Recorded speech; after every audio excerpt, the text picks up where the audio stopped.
Cyril, il fait 1m93 pour 206 cm d'allonge. Il n'a jamais pris de KO à l'UFC. Il n'y a rien de spécial à dire pour lui. Il doit simplement réitérer ce qu'il a fait dans le premier combat, c'est-à-dire ne pas éterniser les échanges en sortant de la ligne d'attaque de Volkov dès que ça se prolonge un peu trop, que ça devient dangereux, se replacer et recommencer. Le tout avec des échanges assez courts pendant lesquels l'un et l'autre jouent un peu aux échecs en se contrant tour à tour durant tout le combat.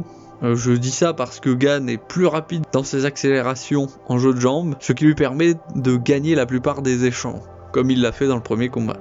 L'autre évidence, c'est qu'il a intérêt à venir prêt pour les amener au sol, mais aussi à tout donner debout pour ne pas se retrouver dos contre la cage, afin de minimiser les chances de se retrouver au sol. Volkov, il fait 2 mètres pour 203 cm d'allonge. Le seul KO qu'il a pris à l'UFC, c'est contre Derrick Lewis. Il a une garde qu'il modifie souvent, qu'il bouge beaucoup. Il laisse des ouvertures à son adversaire pour l'inciter à attaquer afin de pouvoir le contrer ensuite. Mais ce n'est pas sans risque pour autant.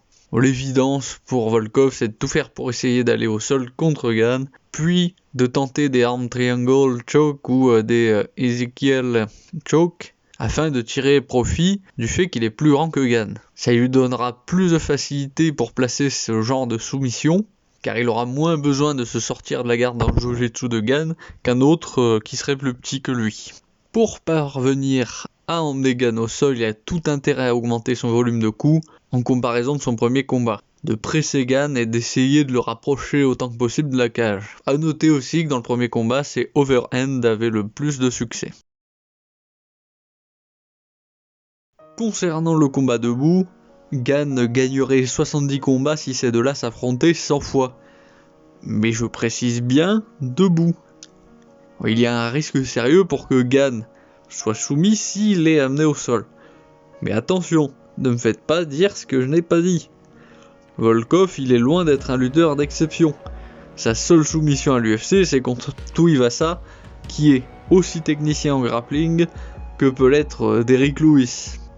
Bon, je serai le coin de Volkov, je l'aurais entraîné à feinter une amenée au sol, puis à envoyer une overhand juste derrière pour tenter de profiter de la crainte qu'aura sûrement Gane d'être emmené au sol. Mais surtout, parce que je sais très bien que Volkov, il ne gagnera pas dans un combat de tacticien contre Gane, à cause de son infériorité en termes de vitesse. Bon, maintenant, Gane à 1,25 et Volkov à 3,50, avec ce genre de côte, j'ai beau être plutôt confiant dans les chances de Gane, ça ne fait pas plaisir pour autant de prendre un risque avec un si petit retour sur investissement. D'ailleurs, je m'abstiendrai de le prendre. Et ce sera tout. Comme d'habitude, étant pris en otage par l'algorithme, je suis obligé de vous dire, mettez un pouce bleu, abonnez-vous, activez la cloche des notifications, c'est dans le contrat tacite, ça.